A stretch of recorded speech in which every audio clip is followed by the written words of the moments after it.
Tantor Audio, a division of Recorded Books, presents Lizzy Goes Brains Over Braun by Jasinda Wilder, narrated by Summer Roberts. Chapter 1. I was cruising through Malibu on a hands-free call with the owners of a home I'd just finished showing to prospective buyers. "Tell me you have good news about the showing, Lizzy." This was Jerry, the owner.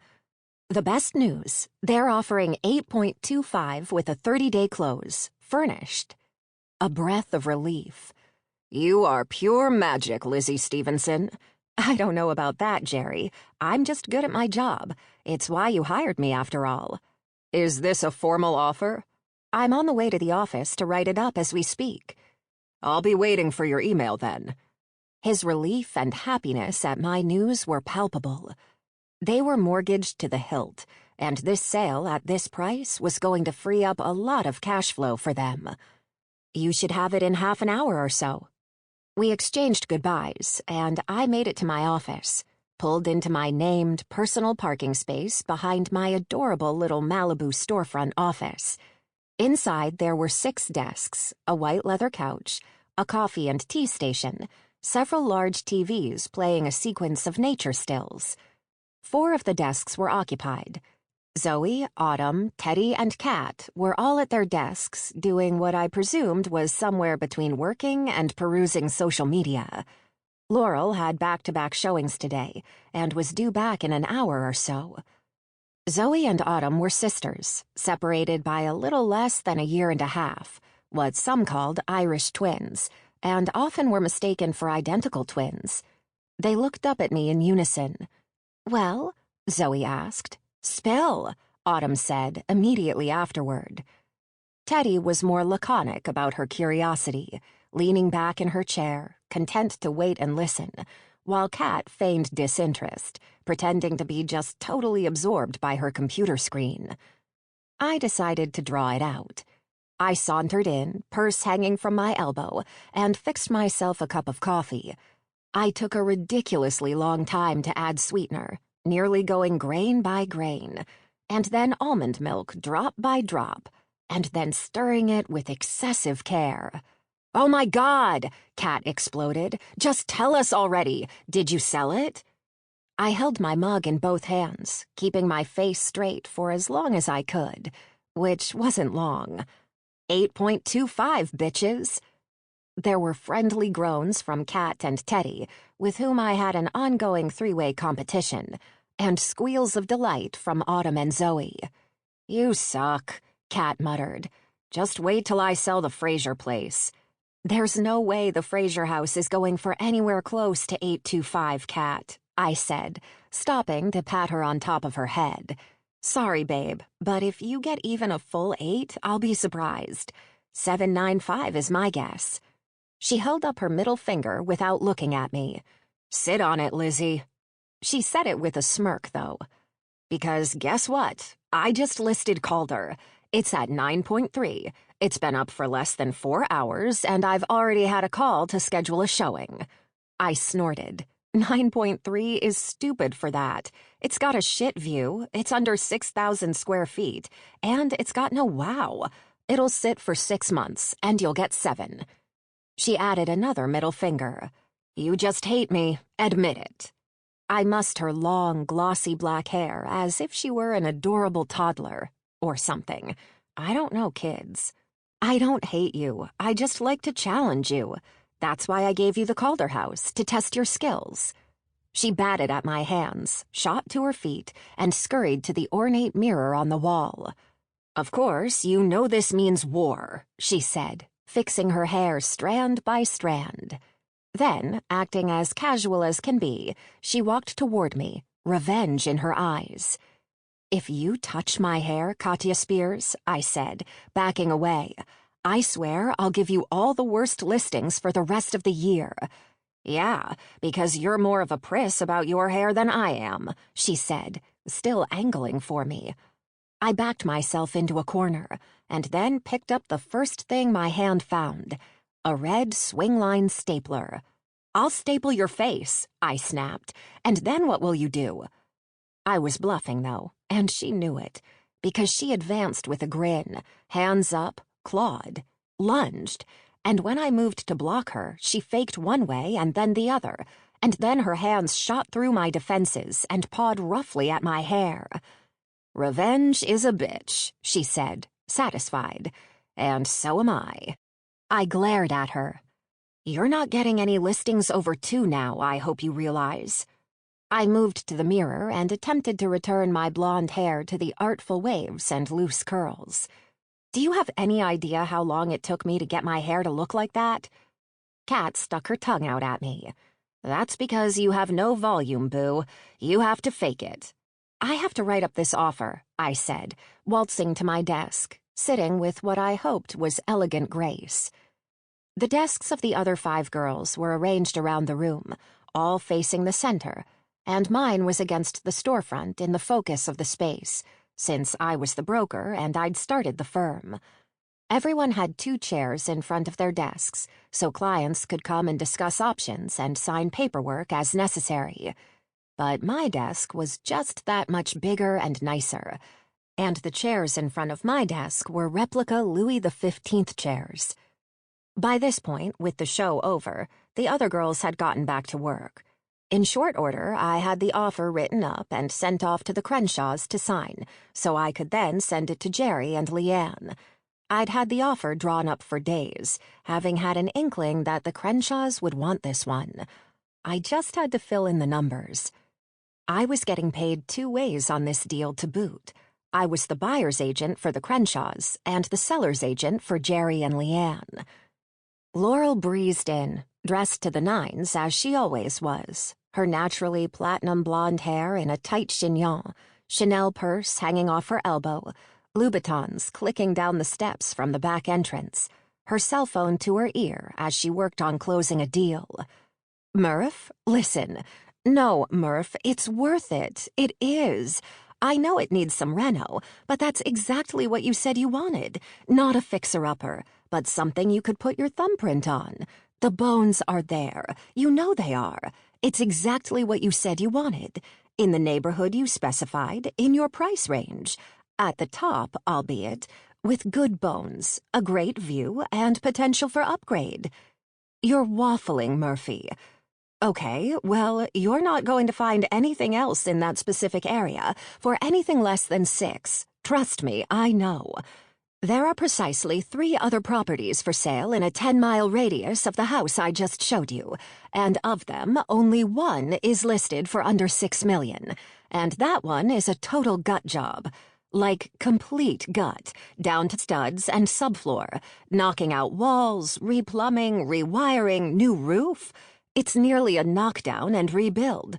You're just paying for the land, location, and view.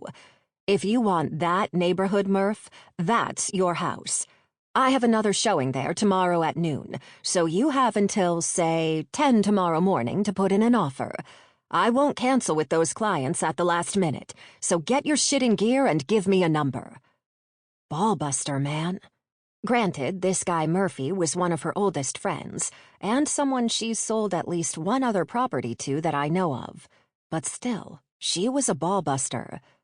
She was in the center of the room, listening, eyes closed, silently chewing on her lower lip. And then her eyes flew open, and she clenched her empty fist in victory, dancing in a circle. "Okay," she said, her voice level and cool as a cucumber. "They're asking 5.25, but they haven't had any offers yet, so you could go in at 5 even, if you're willing to go up closer to full asking. Okay, I'll send it over. Give me 5 minutes. Okay, talk soon." She ended the call, demurely placed her phone into her bag, and then began dancing a gleeful little jig, as well as she could in 3-inch heels and a crazy tight miniskirt. "Boom, bitches! Top that!" She swept her pointer finger around the room. "Boss lady already did top it," Zoe said, without looking up from her computer. 8.2. "God damn it!" Laurel huffed, rolled her eyes. "You are such a chronic overachiever, you know that, Lizzy? Buzzkill." We were often mistaken for sisters, though we weren't. Of a height, both with naturally platinum hair, similar bone structure, similar builds, and even our eyes were close in shade, hers grayish blue while mine were a swirl of blue and green. "I'm the boss for a reason," I said, "but good job. Let's get these offers out because I'm feeling like it's wine 30. "Isn't it always?" Autumn asked. "No, not until the work is done." I pointed at my computer. "I have to send this signed offer over to the sellers, and then we can tackle the rest tomorrow." Laurel was already sitting down, filling out the necessary portions of the offer form. There was little talk for a good half an hour then, as we all wrapped up our day's work. I emailed both seller and buyer, saying we'd sort out the rest of the process tomorrow, as long as everyone has signed the offer. I received the signed offer from the sellers, which meant we were pending. A few last odds and ends, and then I put my laptop to sleep, stuffed it into my messenger bag along with a few folders of important documents, and stood up. "Well, are we all ready?" I looked around at my girls. "I need a glass of wine." We almost always met for a drink after work, so it was a foregone conclusion that everyone was in. Except there was hesitation. I hadn't wanted to point it out, because I'd wanted to think my 5 best friends in the world, my co-workers, employees, sisters from other misters, would remember that today was my birthday. My 40th birthday, no less. All I really wanted was a glass of wine with my best bitches. And here they were trading meaningful glances, as if referring to some conversation that hadn't included me. "Am I missing something?" I asked. Kat approached me. "We're not going for drinks tonight, Liz." "We're not?" She moved behind me. "Hold still." Her hands grabbed my shoulders, holding me in place. "Nope, we're kidnapping you." "Why would you do that? You could just tell me what's going on." "Where's the fun in that?" Before I could protest, she had a blindfold around my eyes and was tying it. "How many fingers am I holding up?" "How the hell should I know? You put a blindfold on me." I snorted. "Knowing you, just one, your middle." I felt a breath of air as someone moved in front of me. "I can't see a thing, all right? For real." "Good." Kat turned me around. "Now march. We're going to the back door." I knew where I was in the room, and had more than once navigated the room in near pitch dark, so I headed confidently toward where I knew the back door to be. My toes found the steps, and I followed the handrail up, trailed my fingers along the exposed brick wall to the door, and then waited. "Now what?" I asked. I felt Kat move past me. I knew it was her by her perfume, Chanel. "Now," she took my hand and led me outside. "We party." I heard a diesel engine clattering. "Is that a party bus?" "Sure is." I heard a noise that I thought might be a bus door opening. "Hiya, Bill. You ready for this? Because we're fixin' to tear this town apart, baby. Up we go, Lizzy." Step, step, step, and the noise of the engine was muted, and I felt leather seats on either side of me, and then Kat guided me to sit on a plush, deep, comfy leather seat. Why do I have to be blindfolded for this? I don't know where we're going, so what difference does not being able to see make? "Oh, no reason. We just thought it would be fun to blindfold you." Kat was smirking. I could hear it. "Leave it on. It's more fun." "Fine," I snorted, "but it's dumb." "You're dumb." She put a bottle into my hands. "Drink." "From the bottle?" "Hell yes, from the bottle. You're turning 40, bitch. We're doing this up right. You didn't think we forgot, did you?" I was starting to wonder. The rest of the girls were on the bus by now, filling it with overlapping chatter. I touched the bottle to my nose, sniffed. Tequila. "Oh, hell no!" I yelled, shoving it away. "You know what happened the last time I got tequila wasted. I'm not going there again." "It was the funniest night of my life, is what happened," Teddy said. "Drink up, boo. We're getting you lit." "Tequila-wasted Lizzy is a walking disaster," I said, feeling my resolve weakening. "Also, I haven't eaten lunch or dinner. You better be ready to babysit me. We have the bus, and the driver, Bill, has been promised a hefty tip for being willing to help carry you into your house at the end of the night. I have work to do tomorrow, I protested. I can't be out of commission. You're under contract. You have no showings. Laurel got her offers in, so she's pending as well. Yes, we turned off the lights. Yes, we locked the door. This was Autumn on my left. Just cut loose a little, Lizzy. We have a lot of fun planned. Are there strippers? There better not be strippers. The last male stripper you hired tried to get me to pay him to blow him. No strippers. We learned that lesson. Zoe answered for the group on that one. Also, I got an up-close and personal look at what he was packing under that G-string, and let me tell you, I can see why he would charge for the honor. It was like, whoa. I took a tentative sip of the tequila. Patron, baby. Another, heftier swig. Chaser, oh my God, wow! Somebody put a cold, sweating can into my hand, and I fumbled at the rim, checking to make sure it was open, and then took a long swig. Light beer. Are you trying to kill me? Tequila chased with beer on an empty stomach? We're eating soon, Autumn said, and then paused. I heard her swallow, hiss. Also, Zoe, how exactly did you manage to see the stripper's pee-pee? I asked. Did you pay him for it? She didn't answer immediately. No. Maybe. You did. You paid him to suck him off. I was shrieking already. Drunk Lizzy is loud. Tequila drunk Lizzy is deafening. And I'd barely had any. I did not, Zoe shrieked back. I paid him to get it hard and show me what it looked like. I didn't touch him. Zoe, that's mean. Teddy, laughing. You got him hard and then left him that way? Have you no mercy? Not when it was going to cost me $25. And besides, who knows if he was clean or how many diseases he had? No way. A random dude at a bar, maybe. A stripper/prostitute? No way. I was just curious. He was big? I asked, remembering how well the guy in question had filled out the tiny little red G-string. Zoe snickered. Yeah, huge. Biggest dick I've ever seen in real life. She lowered her voice. I honestly don't know if I would have slept with him if he was a guy I just randomly hooked up with. There is such a thing as too big. He'd have ripped me in half from stem to stern, and there was no way I could have gotten my jaw around that monster. No way. Bullshit, I heard Teddy say. I don't think dicks that big exist. I actually have a pic of it, Zoe said, sounding embarrassed. I paid $5 extra for him to let me take a picture for, research purposes. And by research, you mean diddling your bean? Kat asked. No! Zoe shrieked at a glass-shattering pitch and volume. Admit it, Autumn said. You use it to jill off. You know it, I know it, we all know it. More to the point, show us the photo. This was Teddy again. No, it's private, Zoe said, sounding prim.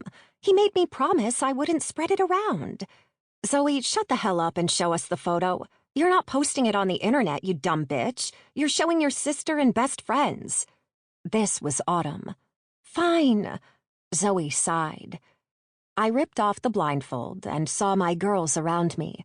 The seats black leather, the Pacific on our right, which meant we were heading south. Everyone was gathered around Zoe, who was searching through her photo library. Ha, here it is. She tapped the thumbnail, and we all clustered closer. Holy shit, Kat drawled. You weren't kidding, girl. She certainly had not been exaggerating. The photo showed a chest, groin area, cutting off at the knees. The dick in question was colossal, truly insanely colossal. How is that real? I asked, dumbfounded. And how the hell is it supposed to fit inside a normal female vagina? Right? Zoe was giggling. In person, it's even bigger. The photo doesn't do it justice. It would have taken both hands to get all the way around it. It would be like giving a hand job to a salami, like the big ones you see hanging from the ceiling at the butcher's. I wonder if he's done porn, Kat asked. That's what I would have asked. I did ask, Zoe said, giggling even more breathlessly. He said he's trying to get into it, which is why he's in LA in the first place. Apparently, just having a six-pack and a monster cock doesn't make you a shoo-in at high-dollar porn studios. Weird. What else would you need? Autumn said. It's not like porn stars can actually act. I don't know, Kat said. I've seen some with decent acting. Zoe eyed Kat. And how much porn are you watching there, babe? Enough, Kat said, her voice arch. A girl has needs, and let me tell you, the dating pool is slim pickings these days. Dating pool? I said with a frustrated sigh. It's not even a pool, it's a damn puddle. I swear, I've dated every halfway attractive male between the ages of 25 and 50 in a 150-mile radius. I looked around as we approached the outskirts of LA. Where the hell are we going, anyway? We are going to my favorite dive bar, Kat said. I know the owner, and I had him call all his single buddies and offer them dollar beer night, so we'll have a lot of eye candy to party with. She wiggled her eyebrows at me. And, you never know, we might even get you lucky tonight. I took another sip, stifling a laugh. No, no, no. When I sleep with a man, he's the one getting lucky. I happen to be damn good in the sack, I'll have you know. Nobody calls it the sack anymore, Teddy said, laughing. Showing your age, babe. She took the bottle from me. And I think you better hold off until we get some food in you. You're already getting tipsy. I told you, I shrieked. Tequila, beer, and no food? You guys are in trouble. I pointed around at my friends. Do not let me get naked tonight, and for sure, no drunk hookups. I'm so tired of drunk hookups. Kat smirked. I make no promises. At that moment, we pulled up in front of a dive bar on the outskirts of LA. A true dive. A tattoo parlor was on one side, still open, and a pawn shop on the other. The door was propped open with a big silver keg, and bodies moved inside. Lights flashed, music pumped.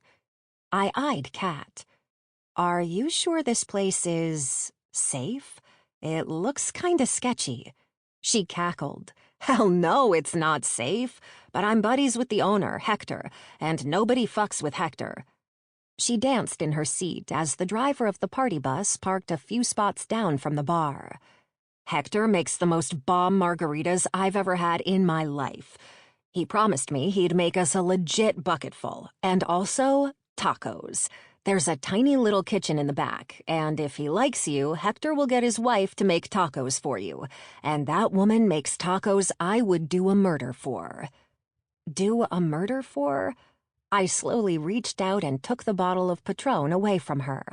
I think you've had enough. I swirled the clear liquor. It was almost gone. Holy shit! The six of us killed a fifth of Patron in less than an hour. You haven't had Hector's wife's tacos, or Hector's margaritas. They make you forget how to grammar. She stood up. Ladies, it's time to celebrate our best friend and our beloved boss as she turns 40. She took the bottle and finished it off. We sure did kill this son of a bitch, didn't we?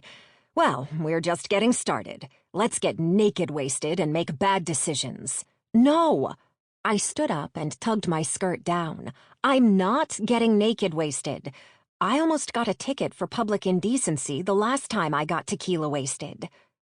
Kat gestured out the bus windows. Does this look like the kind of area where you'd get arrested for taking your shirt off? Knowing Hector and his buddies, they'll cheer you on and then beat up anyone who tries to take a photo. They'll absolutely enjoy the show, but they won't be assholes about it. She sashayed toward the front of the bus. Trust me, old lady. Have I ever let you down? I cackled, following her. You're a terrible influence, and you're going to get me in trouble. Lead the way. There was laughter and clapping and cheering from my friends as we exited the bus. We had pre-partied pretty hard, and I had a feeling tonight was going to be a night to remember. Or, knowing how we all got on tequila, a night to forget. Chapter 2. Oh, God, if I eat another taco, I'm gonna barf, I said, pushing back from the table. So good, so full. Quitter, Teddy said, stuffing the last of a taco into her mouth. 7, 8, I don't even know. These were not small tacos either. Best tacos I've ever had. I'm gonna gain 10 pounds to my ass and thighs from eating so many. But fuck, so good. Worth it. I'll just drag you to Zumba and we can dance our asses off, literally, Kat said, polishing off another taco herself. Teddy made the sign of the cross. Begone, Satan. Exercise is from El Diablo, and I categorically refuse to do it. Wanna know my secret? Lots and lots of very athletic sex, Laurel quipped. Or at least I figured it was a quip. With Laurel, you never knew. And walking. I walk every night. I put in my earbuds and I turn on an audiobook and I walk. And squeeze my butt cheeks a lot. Firms 'em up. That's exercise, Kat said, droll. No, it's just walking. I don't even get warm, Laurel answers, dead serious. I don't like to get sweaty and out of breath unless there's a dick inside me. Just asking for a friend here, I said, tracing my finger through salt on the rim of my margarita glass, which had not been empty at any point in the evening, which was beginning to wane into night. But what counts as athletic sex? I mean, I like to think I get it on like Donkey Kong, but I'm not sure what constitutes as athletic. Ever try the wheelbarrow? Laurel smirked at me. That'll get you sweaty real fast. I blinked. The wheelbarrow? Yeah, just what it sounds like. Laurel took a long drink from her margarita. He's standing up, holding your legs, your face down with your hands braced on the floor, and he's drilling you while you hold yourself up. Takes a lot of upper body strength. She snorted, giggled. Unless you just do like a headstand sort of move, but the angle's better if you hold yourself up. Sounds hard, I said. Why would you do that? How is it any better than prone bone on a bed? Because, Laurel answered, pointing a finger at me, and I wasn't sure if it was her finger wavering or my eyesight, or both. Because of geometry. He can hold your legs wider apart for one thing, and for another, it's just a different angle. The dick feels different. I don't know. You just have to try it to understand. Wow, I snickered. Just wow. What? Laurel shrugged, her expression demure and arch. I like fun fucking. Zoe spluttered around a mouthful of margarita, caught it in a napkin, shaking with laughter. Fun fucking? Also known as adventure sex. Laurel handed Zoe another napkin. Although the two are slightly different, fun fucking is weird positions, like pretty much 90% of the Kama Sutra. And what, pray tell, is adventure sex? Autumn asked. Inquiring minds would like to know. Anything risky, Laurel answered. In the bathroom of a bullet train in Japan, or under the bleachers at your nephew's football game, or hand jobs under a table at a black tie gala. I set my glass down slowly.